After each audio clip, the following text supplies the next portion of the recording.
आज आषाढ़ मास कृष्णपक्ष त्रयोदशी तिथि यह अवसर में श्रीमंदिर परंपरा अनुजाई महाप्रभु घणा लगी नीति अनुष्ठित हो।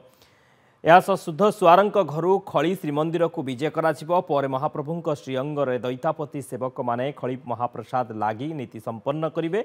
सेहीपरि दत्त महापात्र पक्षर आसीथिबा खड़ी महाप्रभु को लगी अणसर पिंडी में दैतापति और पति महापात्र यह गुप्त सेवा संपादन करेंगे।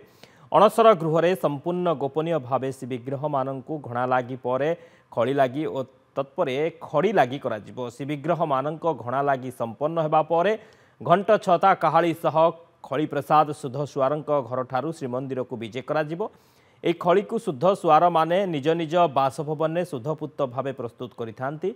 खड़ी को शुद्ध सुआर बासभवन में खड़ी हांडी को घरर महिला माने वंदापना करिथांती। तेबे विजे काहाली बाजिबा पर सुरक्षा बलय भितर प्रभुंकर श्रीअंग लागी खड़ी श्रीमंदिर को विजे कराजिबो।